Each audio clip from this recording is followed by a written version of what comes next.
Ouve-se? Ouve. Boa noite a todos, ou boa tarde, já chegou, mas ainda boa tarde. Muito obrigada por terem vindo. Em nome das edições Tinta da China, agradeço a vossa presença.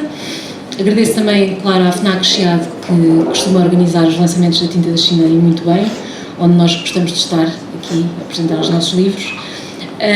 Já irei passar-lhes a palavra, mas agradeço já de antemão ao professor Francisco Belar.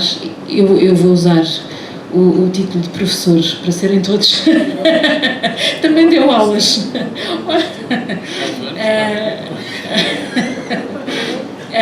E à professora Rosa Maria Pérez, que vão apresentar o livro. E antes de lhes passar a palavra, para conversarmos um pouco e ouvirmos o que tem a contar-vos sobre estes Filhos da Terra, queria fazer um agradecimento e, de certa forma, uma homenagem ao professor António Manuel Espanha. Este livro, Filhos da Terra, Identidades Mestiças nos Confins da Expansão Portuguesa, é para a Tinta da China, em especial para a Bárbara Bolhosa, que infelizmente não pode estar aqui, não lhe foi possível vir, talvez ainda consiga chegar, mas para a Bárbara Bolhosa e para mim, Inês Hugon, este livro é uma espécie de retomar do tempo, ou, de certa forma, um regresso a uma amizade e a uma grande admiração que temos com o professor António Manuel Espanha. Nós fomos as duas formámos a Tinta da China. Desde o início a nossa ideia foi publicar livros de não ficção, livros de história, e em comum tínhamos, com outras pessoas que também estão aqui na sala, além de uma licenciatura em História na Faculdade de Ciências Sociais e Humanas, uma grande admiração, sempre presente, pelo professor António Manuel Espanha, que foi, para mim, o meu melhor professor de sempre. De facto, inesquecível.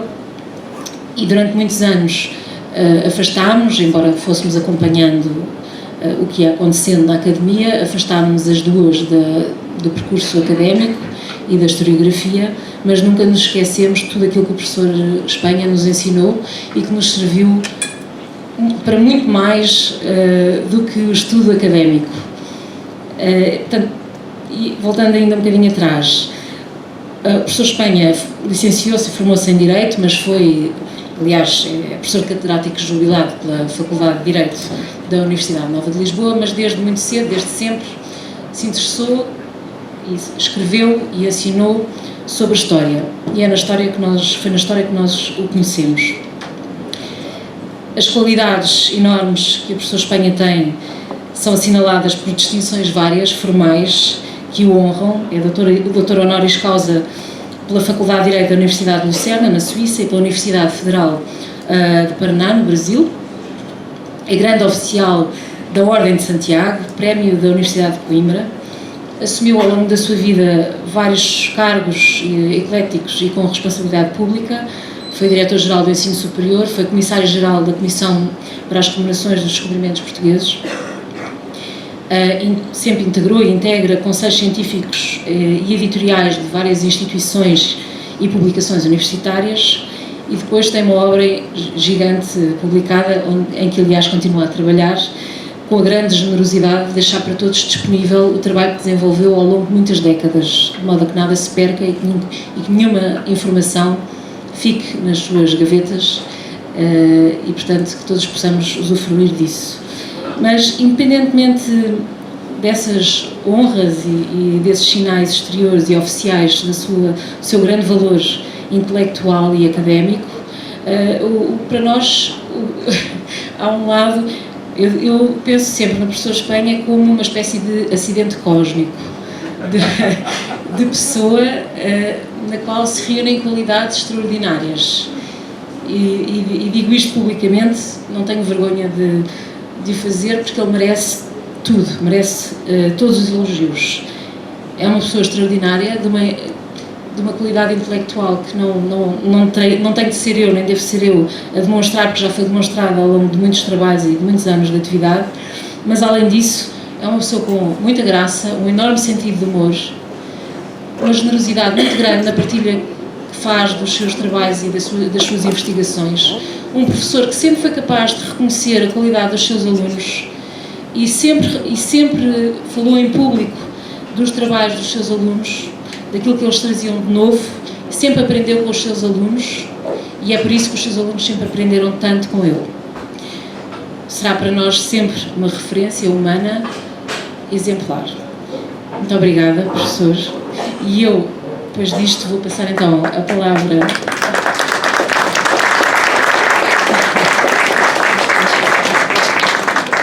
ao Francisco Bailar, será o primeiro a falar convosco.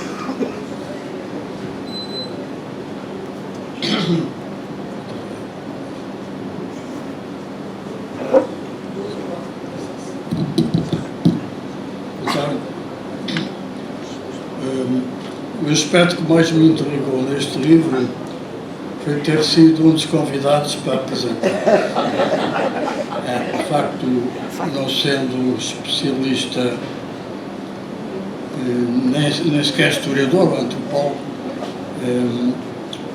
a minha chave explicativa é que foi justamente por isso que fui convidado, visto que talvez possa representar um pouco o olhar de leitor leigo, não especialmente qualificado, embora sensível a estas problemáticas e com uma grande curiosidade, começar pela história.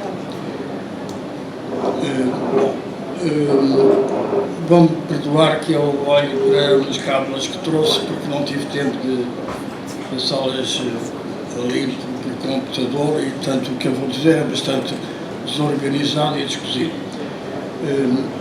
No entanto, temos aqui historiadores e cientistas sociais, mas também o principal especialista na matéria dessa obra, que é António Manuel Espanha. E porquê?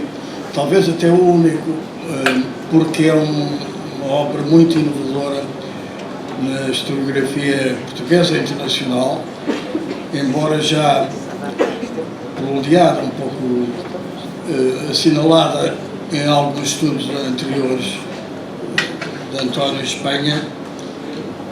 Para mim foi para uma surpresa e verifiquei que as dezenas de cadeiras universitárias que fiz não me credenciavam para compreender as muitas implicações do livro, exatamente pelo que ele tem de novo. Quase a cada passo invoca ou convoca noções e conceitos de diversos campos da história ou de outras ciências sociais e humanas, quer os mais genéricos, mas também muito complexos, como os tomados à antropologia ou ao direito. Pensemos em raça, em somática, em biomorfológico, ou no par formal e informal que está presente em todo o livro, embora o informal tenha sido, penso, introduzido na historiografia portuguesa, ou de Portugal, melhor dizendo, a propósito da relação do chamado colonialismo informal exercido pelo Reino Unido entre nós.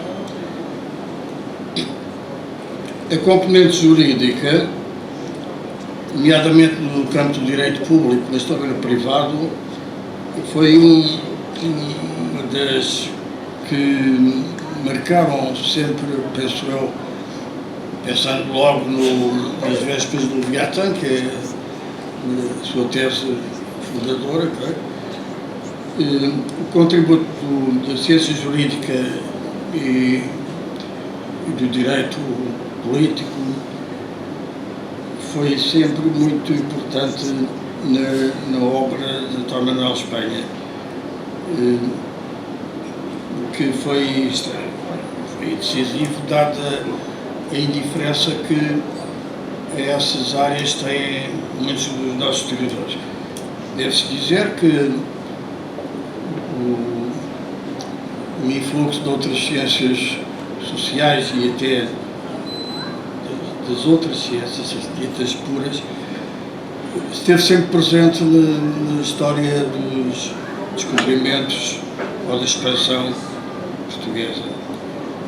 Mas mais modernamente temos vários casos em que é notória a conexão e interação entre, por exemplo, a antropologia e a história, entre outros campos do saber.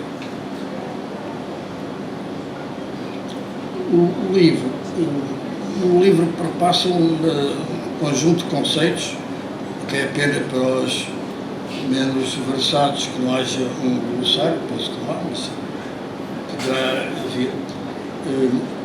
As próprias notas de rodapé, que são de fim do livro, de fim de capítulo, contém muitas informações que vamos descobrindo que completam e ilustram o que está dito no corpo do texto. Portanto, é um livro que precisa de várias leituras. Eu devia ter feito umas 3, mas infelizmente não tive tempo de ir além da primeira. Conceitos desde a diferença das seções em português e em castelhano entre criollo e crioulo, e é curioso que o dicionário da Real Academia Espanhola, edição 2000, lembra que criollo tem origem no português crioulo e, no entanto, dá-lhe uma série de exceções, mesmo só em espanhol ou castelhano. Há outros conceitos ou noções como nação, em que é citado o termo latino natio, e depois nós lembramos de nação, nation, que mesmo modernamente em alemão e em francês tem uma configuração bastante diferente. Outros termos de âmbito mais local, como andaquistas, e este eu não conhecia, refere-se à marca Angola.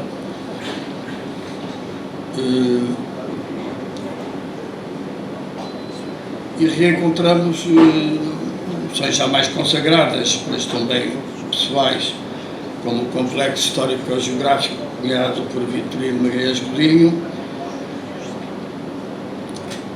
mas é na variada terminologia linguística, étnica, religiosa, etc., colhida nas mais diversas culturas e épocas, que o leitor não especializado corre algum risco de afogamento, um risco positivo porque obriga a uma permanente atenção e a leitura. António Manuel Espanha é um dos historiadores portugueses e internacionais mais atento às relações entre áreas do saber científico.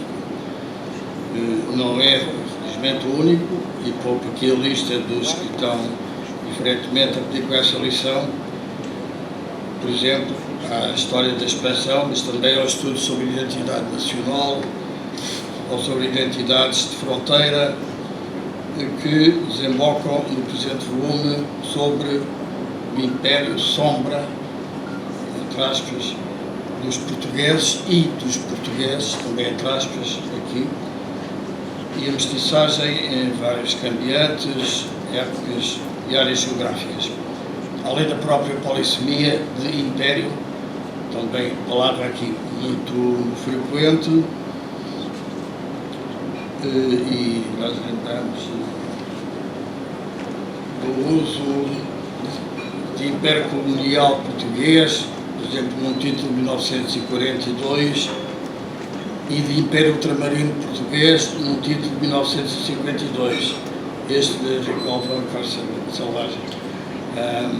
Designações de cunho oficial e oficioso nestes assuntos. Surge assim um estudo de âmbito vastíssimo, assente numa bibliografia enorme, que só não digo exaustiva, porque ela aumenta continuamente. Desde que estamos aqui já deve ter saído mais algum estudo, artigo ao livro, sobre algum destes inúmeros assuntos. de modo que há balizas teóricas e científicas que aqui são constantemente tidas em conta, desde a visão de Luís Filipe Tomás até a de Sanjay Subramanian, entre muitos outros, de que esses ele por vezes nem sequer tinha ouvido falar do apelido. A Espanha, estou a repetir um pouco, mas peço desculpa, e peço que me alertem para o tempo que estou a demorar. A Espanha embrenha-se num campo historiográfico e político até saturado de ideologia. Reconhecidamente a do final do século XIX, que percorre todo o século XX, aflorando no lusotropicalismo em alguns momentos e autores, a partir de meados desse século e veio até hoje. Mas Espanha também se distingue, ou marca criticamente, de novas marcas ideológicas que abundam nestas matérias de descobrimento, expansão, escravatura, estudos pós-coloniais, raças, etnias, etc. É um livro cuja visão, já tinha dito, a licenciatura em História pouco me preparou. É percurso, depois isto claro, como acentuei, dos traços inovadores desta perspectiva analítica e da documentação muito atualizada, mas também remontando às origens que ele recorre. Remete-se para o chamado mundo português, o mundo que o português criou, visto na televisão imputável à falta de Gilberto Freire, com alguns continuadores portugueses, mas remete para outros mundos com os quais houve contactos culturais, militares, políticos e de toda a ordem, que ele descreve com minúcia e com poder de síntese notável. O modo como um povo, uma nota sobre o papel das imagens e do imaginário. O modo como um povo, ou os seus atores e elites, se vê, ou vê os demais, ou por estes é visto, e é aqui bem presente e apresentado, ou não falássemos de representações nossas e do outro, que são uma multiplicidade de outros. Estou a terminar.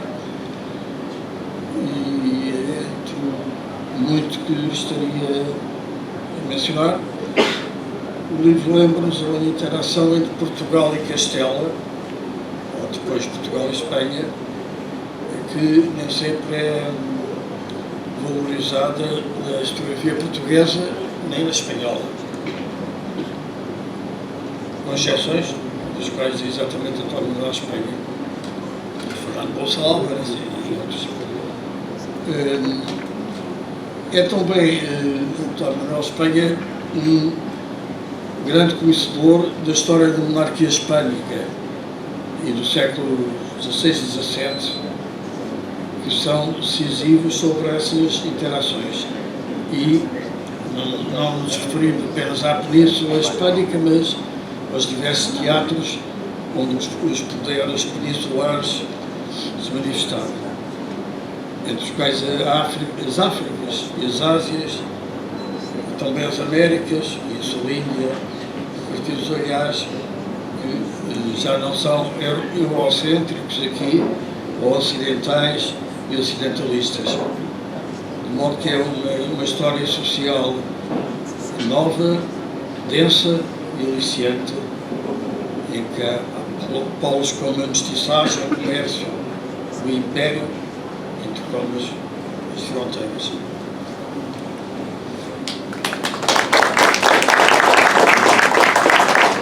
Muito obrigada, Francisco Vilar. Eu vou agora passar a palavra à professora Rosa Maria Pérez, por sinal antropóloga, na sequência também do que já foi dito, desta relação entre este livro e a história que ela conta e outras áreas de saber, nomeadamente a antropologia, será sem dúvida muito importante ouvir o seu testemunho. Obrigada. Quero começar por agradecer aos colegas de mesa, ao Francisco Belar, quero agradecer à doutora Inês Ogon e, sobretudo, ao meu querido amigo António Manuel Espanha, por aquilo que, como verão, e espero não me exceder, foi um enorme prazer de leitura. Eu recebi este convite quando estava na Índia. Alguns amigos aqui na plateia sabem que, apesar de Goa estar muito perto do high-tech, tem uma recepção de internet terrível, e então eu não pude abrir o PDF. E pensei que o livro era sobre a Índia, sendo eu a convidada.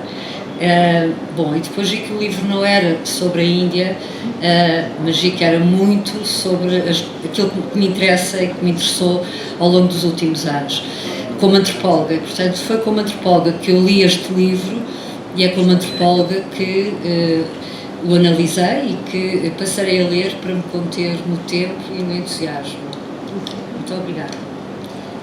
A leitura dos Filhos da Terra foi um permanente exercício de sedução iniciado desde o início pela metodologia adotada, muito pouco ciosa, dos limites e das especificidades de uma abordagem histórica num envolvimento crítico com outras possibilidades de leitura, sobretudo, e é isso que afinal aqui me traz, antropológica. A definição do objeto, que começou logo por me desconcertar, tem a segurança e a extrema lucidez de um observador experiente. Os sistemas que construímos enquanto tal, como sistemas, conjuntos de relações entre elementos diferentes entre si, não resultam da natureza desses sistemas, mas, diz-nos António Manuel Espanha, eles decorrem e cito, da forma como antecipadamente os imaginamos. Por isso, o objeto deste estudo sugere-nos e cito, um caráter inevitavelmente construído. Gostava de ler, já no fim, de forma circular, este regresso ao método, uma passagem, quanto a mim, exemplar. Quando olhamos para eles, tendemos quase inevitavelmente a destacar algum aspecto que nos pareça familiar, separando o conjunto dos que nos são estranhos e atribuindo-lhes um peso decisivo. Da fala cotidiana de um grupo que no conjunto não conseguimos entender, destacamos uma centena de palavras, da meia dezena de milhar que constitui a loquela de todos os dias, e fixamos-nos nelas para classificarmos a fala como um crioulo português. Ou concentramos numa peça de vestuário, o chapéu, as calças ou os sapatos, e despindo os sujeitos de tudo o resto que usam, falamos de um trajo à portuguesa entre aspas. Por isso, o objeto de estudo eis o que, sendo enunciado no terreno da história, confere uma adequação muito particular ao objeto de estudo antropológico. Efetivamente, tal como os historiadores, os antropólogos constroem o seu objeto munindo-se de um sistema estruturado, de um sistema de classificações estruturado sobre reduções tonímicas e analógicas da diversidade das culturas e das sociedades. Ora, mais do que classificar as diversidades dos portugueses, com aspas, das margens do Império, este livro sugere a sua desclassificação, enquanto um sistema aberto que atribui, além de um grande pluralismo lógico, pluralismo social e político aos grupos estudados. O entendimento desses grupos e do Império implica prescindir de um olhar que tem marcado os estudos sobre expansão e, mais do que as diferenças, esse olhar procura e projeta os traços distintivos da Portugalidade. Ora, essa fixação é, cito, produto de uma pré-compreensão do observador que isola, descontextualiza e sobrevaloriza certas características dos observados. Fim de citação. Enquanto antropóloga e por ter feito investigação em contextos de colonialismo britânico e português na Índia, tenho enfatizado nos últimos anos as valências daquilo a que chamo uma etnografia do colonialismo.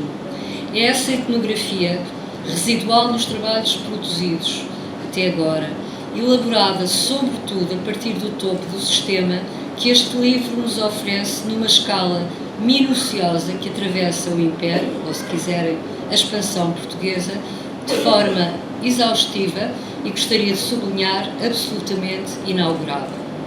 Ashish Nandi, no seu ensaio History's Forgotten Doubles, afirmou que, e cito, "Unlike the anthropologists, the subjects of history are dead because they cannot speak." Ora, os filhos da terra dão voz e vida a essa mudez do passado, dão vida e voz a esses sujeitos da história que o autor aborda a partir das margens dos sistemas sociais e políticos. As pessoas e os grupos que nos é dado observar e cujo espaço, da África ao Sudeste Asiático, recobre a cartografia da expansão, não circulam nem se fixam nos canais formais. Eles movimentam-se e estabelecem-se antes, que não no sentido territorial do termo, nessa mancha que George Vilnius chamou Império Sombra. Uma sombra que, sem que o autor alguma vez o afirme, vai sendo progressivamente preenchida e corporizada. Além disso, os portugueses, sempre com aspas, constituem as memórias históricas e antropológicas das margens e adquirem no livro uma espessura e uma densidade tais, social, económica e política, que nos sugere que em muitos dos contextos analisados, mais do que os portugueses sem aspas, foram eles que materializaram culturas que perduraram, frequentemente mesticizadas, uso um termo que é bastante usado. Dou um exemplo fabuloso do papiamento, um crioulo com muitos vestígios de português, falado por cerca de 250 mil pessoas nas ilhas de Curaçao, Bonaire e Aruba, identificado desde o século XVII. Acontece que a maior parte dos jornais de Curaçao é publicada em papiamento, tal como os rádios locais e a televisão. Acresce ainda que, oficializada em 2007, diz-nos o autor, como o holandês e o inglês, o papiamento é admitido nos debates parlamentares. Este império nas margens, que António Manuel analisa, e peço de empréstimo uma terminologia de Anne Stoller, against the grain, permite-nos focar nas instâncias onde a linha que separa colonizadores e colonizados é desfocada ou mesmo controversa. Como ele põe em evidência ao longo do livro, as fronteiras, tal como o objeto que estudamos, são sempre criadas, mais do ponto de vista de quem observa do que quem é observado. Curiosamente e contrariamente, e ao contrário de uma certa expectativa que inicialmente alimentei, estes filhos da terra, de tecido social, heterogéneo e estratificado, e é das muitas seções do livro, nunca são chamados subalternos.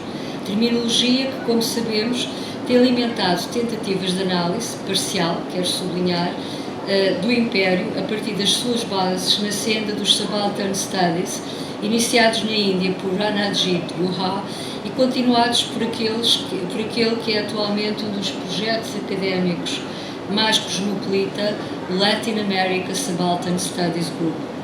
Eis-me que reside outro elemento de sedução, isto a usar o termo sedução não por falta de imaginação, embora pareça, deste livro, melhor dizendo, deste autor.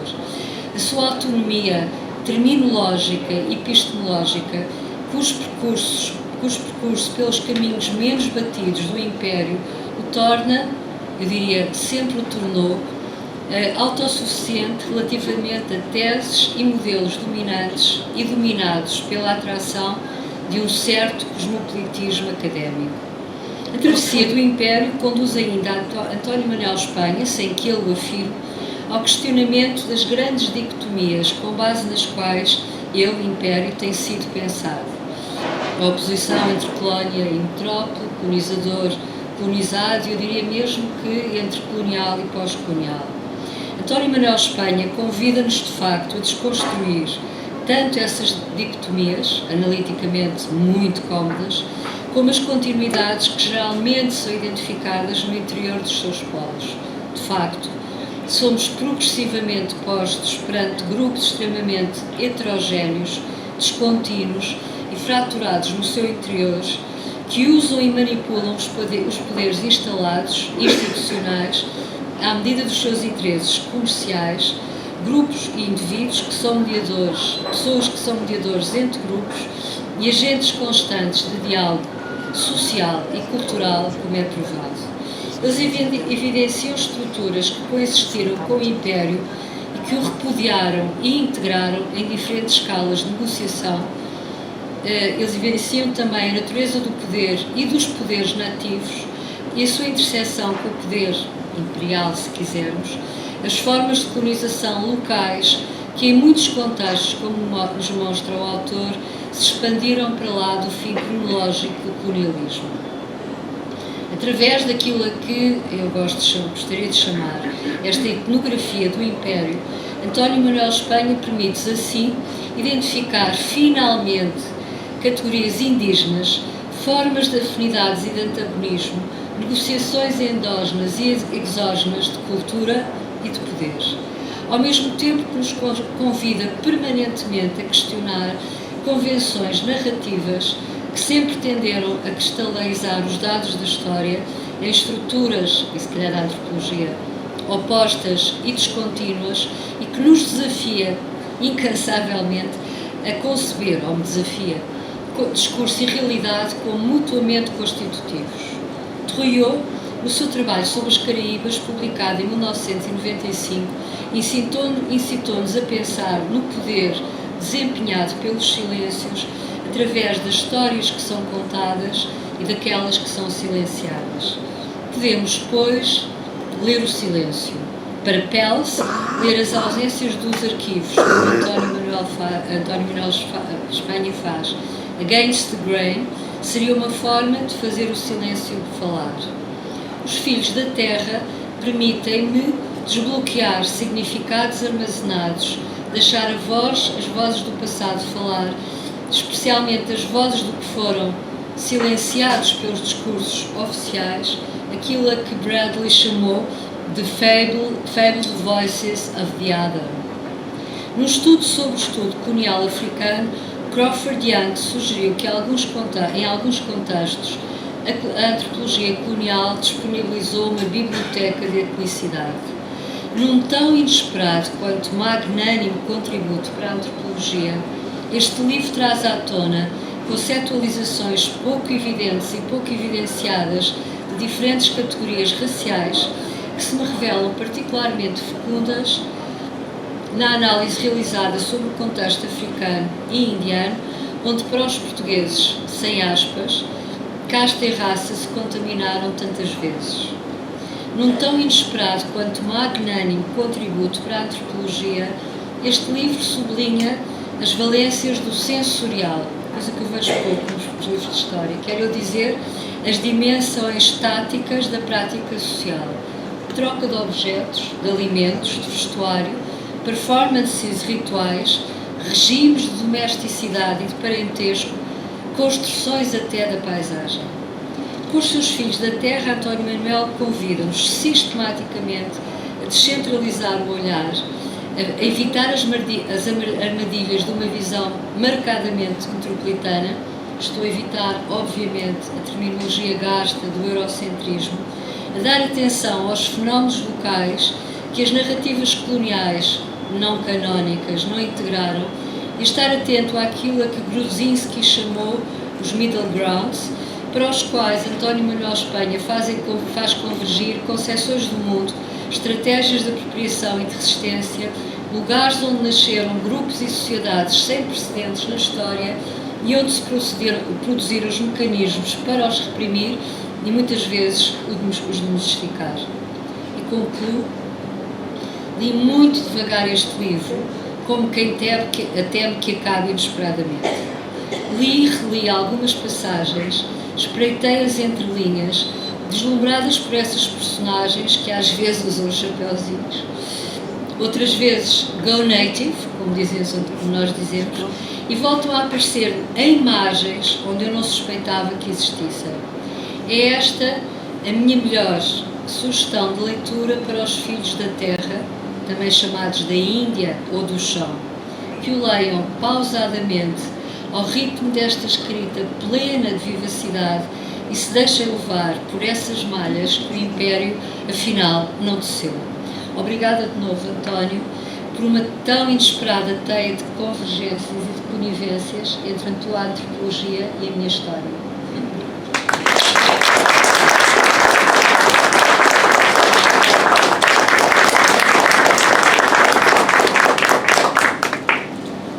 Muito obrigada por esta excelente apresentação e vamos culminar esta sessão com as palavras do próprio autor. Antes de mais, muito obrigado a todos por terem vindo a esta sessão de lançamento do livro. Na assistência, vejo melhor, devia haver, porque temos esta luz para nos fazerem confessar algum pecado, e portanto neste momento não estou a ver ninguém, mas há bocado vi uma série de amigos, alguns mais novos, outros mais velhos, e que me evocam muitos lugares e muitas experiências, lugares académicos, salas de aula, corredores de faculdade, eventos políticos, prática política e também às vezes umas pânticas. Estão aqui amigos de todas essas circunstâncias e a todos eles agradeço muito por estarem cá. Alguns até do meu tempo, velhos tempos de Coimbra e outros mais recentes, dos meus tempos académicos aqui em Lisboa. Queria agradecer seguidamente ao Francisco e à Rosa o favor de terem lido este livro, que é um livro um bocadinho exigente, porque nem sempre as coisas claras se conseguem exprimir claramente. Portanto, às vezes as frases dão umas voltinhas, remetem para umas notas que não são práticas de ler, porque vêm não no rodapé, mas no fim do capítulo. Mas isso também descobri que tem as suas vantagens, com coisas que aprendi com as minhas queridas amigas e as alunas da Tinta da China. De modo que queria-lhes agradecer muito por todo o empenho que fizeram nessa leitura e pelas magníficas sugestões que me deixaram nas suas intervenções. Finalmente queria agradecer à Tinta da China. A Tinta da China é uma espécie de colmeia de minhas ex-alunas, na verdade. Minhas, porque são quase todas senhoras, não é? A Vera, exatamente. A Bárbara convidou-me que foi minha aluna, convidou-me para publicar o livro na Tinta da China. A Inês reviu o livro comigo, o que deu origem a uma série de tardes bem passadas, porque trabalhámos e também nos rimos. E a Vera fez a capa. São todas minhas alunas e do mesmo ano. E ainda há mais algumas para as trocas, não é? Há mais algumas alunas minhas, algumas também de Direito, e por isso é um agradecimento muito grande à Tinta da China, porque aprendi imenso convosco. Eu não sou difícil na questão. Como autor não sou difícil, isto é, não sou daqueles autores que se pegam a coisas miudinhas e que resistem ao editor porque não querem isto e não querem aquilo e querem as notas assim, querem as notas... Não sou muito esquisitices. E portanto foi muito fácil entender-me com elas, porque elas também são muito razoáveis. E aquilo tudo que me propunham, eu tinha que concordar, porque elas sabiam melhor do que eu. Por outro lado, o editor tem uma consciência muito mais certa e rigorosa do que é o leitor, do que o autor. Nós imaginamos sempre os leitores que nunca aparecem. Os editores sabem perfeitamente quais são os leitores que aparecem e para os quais, na verdade, temos que escrever. Eu sou muito sensível, de resto sempre fui muito sensível a que nós escrevemos para que nos leiam. E, portanto, temos que abafar as nossas idiosincrasias de escrita e pensarmos que quando o livro nos sai nas mãos, ele deixa de nos pertencer. E o sentido que ele vai ter é o sentido que lhe dão os leitores e não o sentido originário que o autor lá criou. De modo que, 3 agradecimentos muito sentidos a estas 3 entidades. E como não quero estar a fazer qualquer espécie de avaliação do meu livro, só queria avisar um pouco os amigos aqui presentes sobre o que é que este livro tem de novo, a meu ver. Primeira coisa, este livro não tem factos novos, não tem fontes novos, não desmanchei prateleiras, não andei feito rato de arquivo a descobrir documentos novos, coleções novas, fundos arquivísticos novos. Na verdade, os factos que lá estão são factos que eram conhecidos, encontrei-os todos nos sítios onde outras pessoas os encontraram e continuarão a encontrar. O que talvez este livro tenha de novo é uma certa maneira de olhar. E que é o produto de um longo treino. Este livro não é de facto um golpe de inspiração. Uma vez a Bárbara recordou-me que eu nas aulas dizia que isto da vida académica são 90% de transpiração e 10% de inspiração. E este livro é isso mesmo. É um livro 90% transpirado e talvez 10% inspirado. E a inspiração construía, ao longo de ir fazer contas e ver coisas que tinha escrito para trás, construía ao longo de 40 anos, foi uma construção de facto preguiçosa. E que construção foi essa? Na verdade, eu durante estes 40 anos treinei-me a desviar o olhar para os sítios menos evidentes, deixar de olhar para aquilo que é mais evidente e para que todos olham, e este treino é um treino difícil, e tentar olhar para coisas diferentes, para coisas para onde normalmente não se olha. Isto para mim era mais difícil ainda, porque eu tenho uma formação jurídica, eu venho de uma faculdade de Direito. A história era a minha aspiração, mas depois o meu pai dizia que eu tinha de ser jurista, e pronto, eu fui para Direito, e portanto fui 5 anos jurista, a aprender Direito. E se há alguma coisa que o Direito tem de característico, é que tem um certo olhar sobre o mundo. Um olhar extremamente formalista sobre o mundo. Os juristas constroem o mundo deles, não tem nada a ver, ou tem muito pouco a ver com o mundo de todos os dias. Eles lá têm umas ideias na cabeça, e é para essas ideias que têm na cabeça, mas que não existem na realidade, que eles dirigem a análise. E eu fui educado a fazer isso. Então o Direito era feito de coisas formais, era feito de documentos formais, de maneiras de dizer, de conceitos complicados, uso de capião, enfim, aquelas coisas todas que os juristas dizem como sendo coisas realmente existentes, mas que na verdade o comum das pessoas não se dá conta que existem, e de facto são apenas palavras.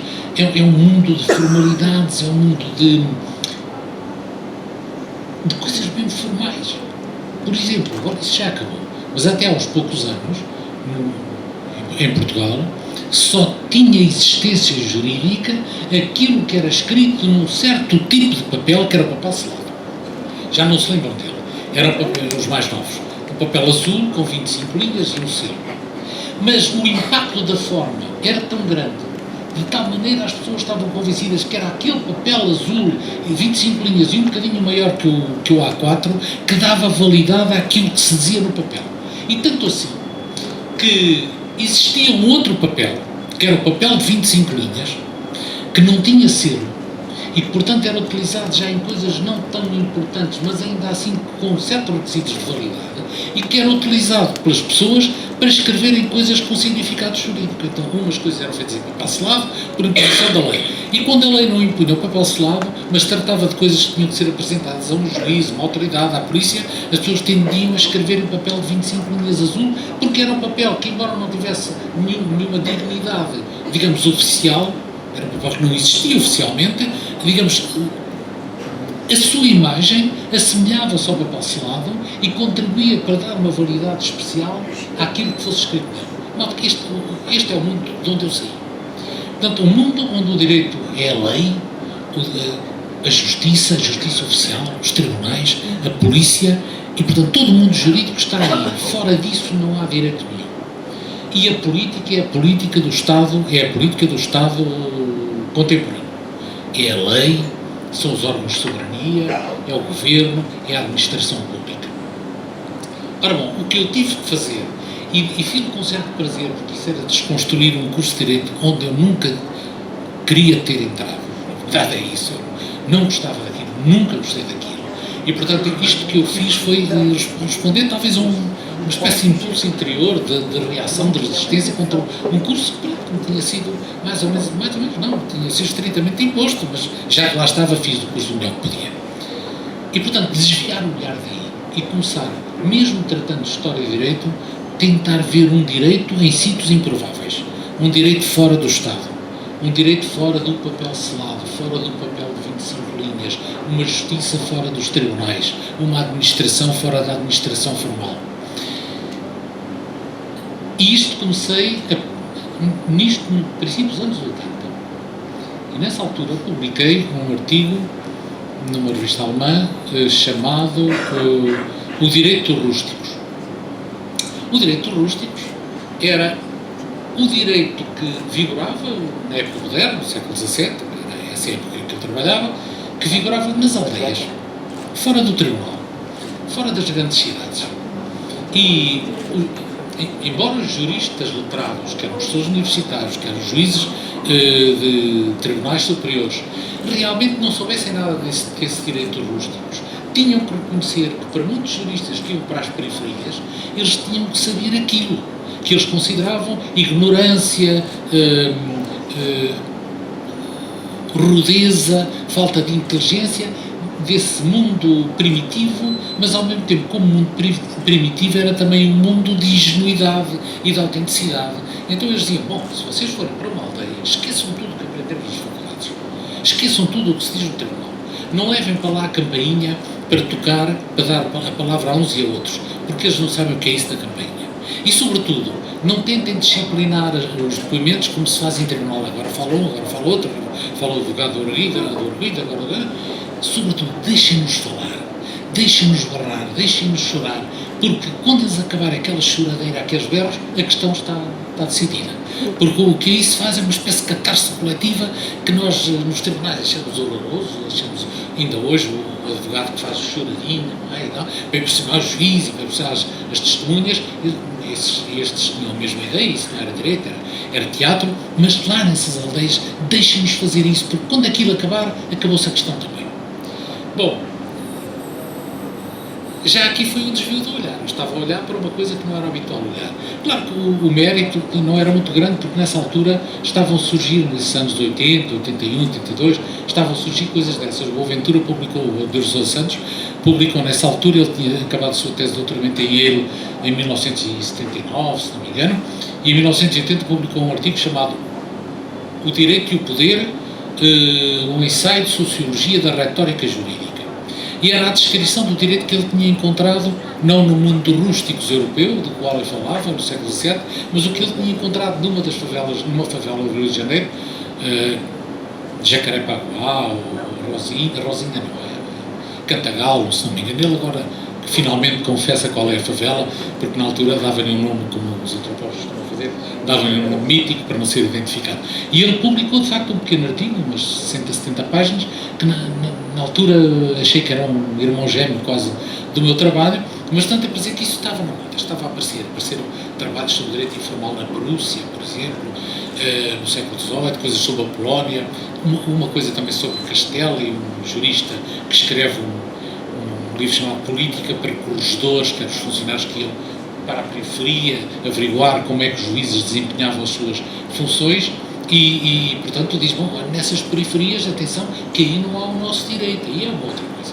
De modo que foi esse treino do olhar, os anos foram passando, mas foi esse treino do olhar que finalmente permitiu abordar também as questões do Império Colonial de uma maneira diferente.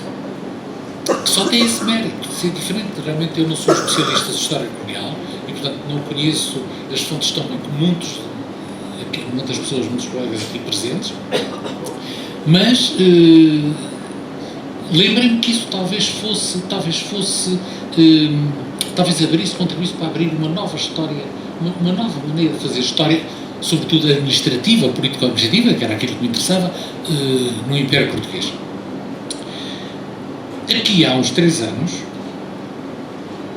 um amigo que estava a fazer uma coletânea, um amigo francês estava a fazer uma coletânea de estudos sobre a administração colonial, a administração dos impérios português e espanhol, escreveu a dizer, a Espanha, eu gostaria que contribuísses com um artigo.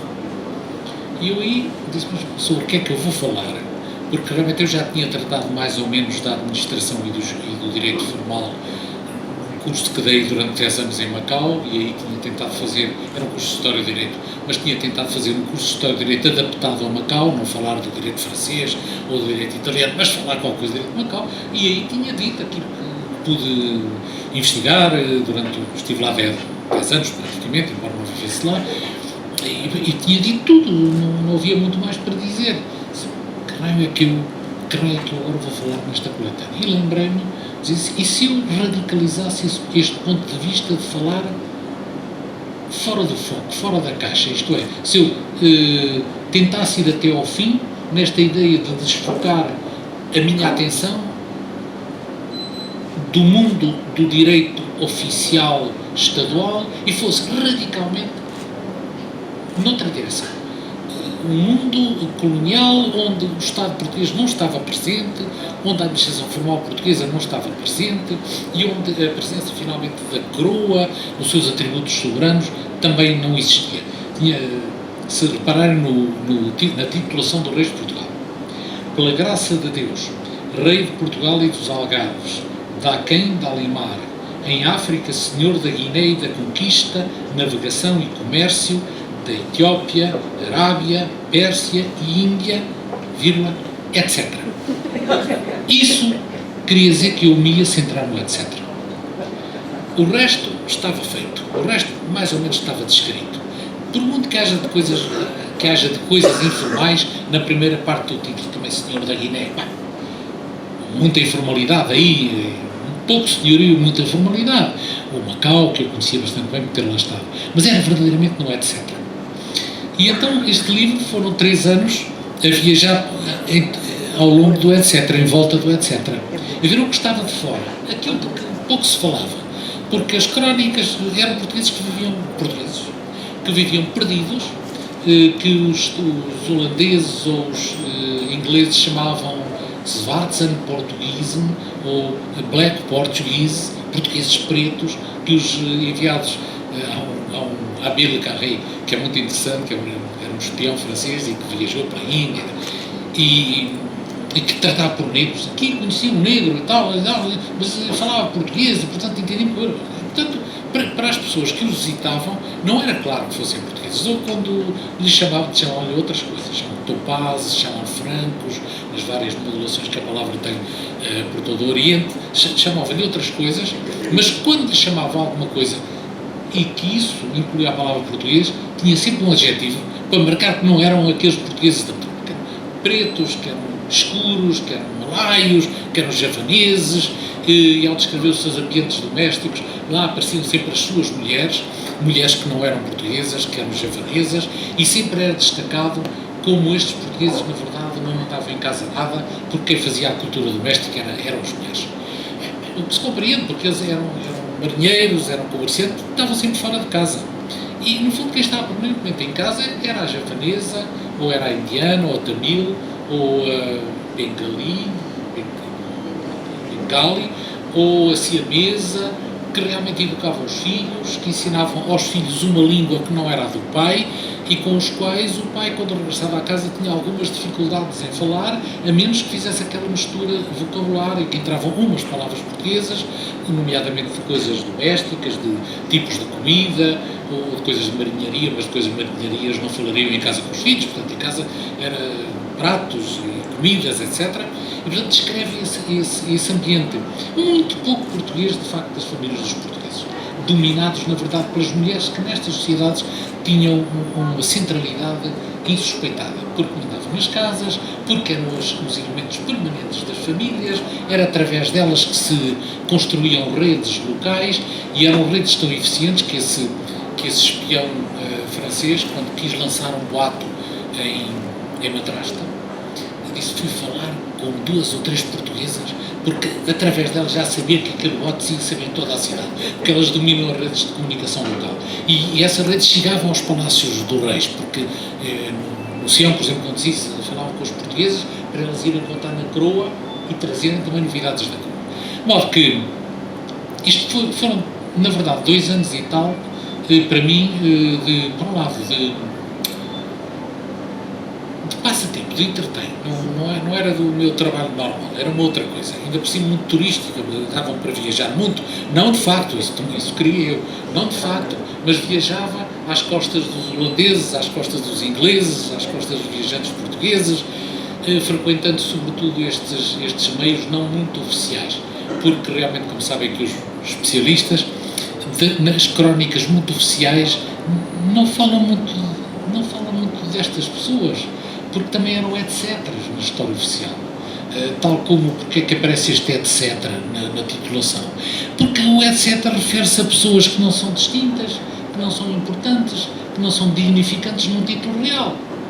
E da mesma maneira, nas crónicas oficiais, estas pessoas não ilustravam, muitas vezes eram renegados, eram comerciantes, apareciam a lutar contra os portugueses, eram indisciplinados, queriam fugir do controle dos portugueses, casavam-se com mulheres indígenas, numa tal profusão que alguns padres diziam: têm mulheres como ovelhas, dizíamos, escandalizados. Portanto, eram em tudo pouco edificantes, e portanto as crónicas Gaspar Correia um bocadinho bocadinho menos, mas as crónicas muito sérias e muito oficiais e muito edificantes falam um pouco desta gente. E, portanto, este foi a linha que eu segui para construir uma obra que, como digo, não fala de coisas diferentes, só as põe numa perspectiva diferente. Bem, para além de tentar dar uma visão global desde Curaçao ou do Peru até ao Japão, com os riscos todos que isso tem, procura olhar toda esta gente de uma maneira diferente. É evidente que se nós olharmos as coisas de uma maneira diferente, a nossa narrativa acaba por propiciar visões diferentes da nossa expansão. E, a meu ver, isso também me entusiasmou. Eu acho que a história da nossa expansão é um pouco repetitiva. É sempre sobre as mesmas coisas, são sempre as mesmas figuras, são sempre as mesmas imagens, normalmente imagens muito edificantes. E isso, a meu ver, não enriquece a nossa historiografia, o que é o menos, mas não enriquece, sobretudo, o nosso senso comum, a nossa cultura pública. E, de modo que, quando nos aparece alguém que conta coisas diferentes, gera-se um clamor e um mal-estar que foi muito visível há uns meses atrás, a propósito do negregado papel, do negregado nome, do negregado museu, dos descobrimentos, das descobertas, seja lá o que for, chame-lhe como quiser. Mas o mal-estar e a crispação que isso gerou, e os insultos e meios insultos que se trocaram a esse propósito, mostra como parece ser inabitual e arriscado dizer coisas um bocadinho fora da caixa nesta história da expansão. E eu acho que isso que é empobrecedor. Acho que, pelo contrário, é enriquecedor ver todas as paletas com que essa história pode ser pintada. E não nos escandalizarmos com nenhuma delas. Dizer, isso muitas vezes pode ser autoflagelador e, no fundo, enfraquecedor da autoestima e do patriotismo. Eu confesso que tenho uma ideia completamente diferente. Eu tenho imensa pena dos patriotas que só gostam da sua pátria se a sua pátria for impecável. É como os pais que só gostam dos filhos se forem bonitos. Os bons pais gostam dos filhos mesmo feios. Gostam das mulheres mesmo pecadoras, e as mulheres gostam dos maridos mesmo pecadores. E isso é que tem valor. Porque se eu casar com uma mulher muito bonita, perfeita, que não minta, que não me atrai sogros, isso não é avaria nenhuma, não é gostar dela. Avaria é gostar de alguém que faça o contrário e que nos ponha à prova e que nos desafie. Isso é que é o verdadeiro patriota. Os outros patriotas da Redoma, confesso que tenho um certo desprezo por eles e não os considero muito edificantes. Meus caros amigos, a vós a última palavra. Agradeço-me mais uma vez o facto de estarem aqui. Estamos com certeza dispostos para dialogar convosco se há alguma pergunta quiserem fazer, e desejo-vos uma leitura o melhor possível e desculpem-me qualquer coisinha.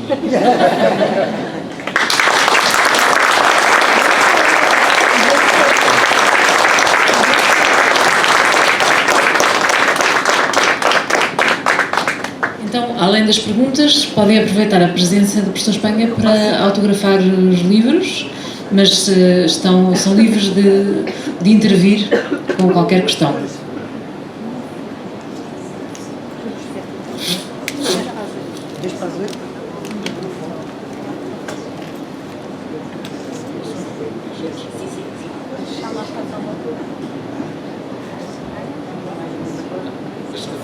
Fazer assinaturas aqui. Então vamos.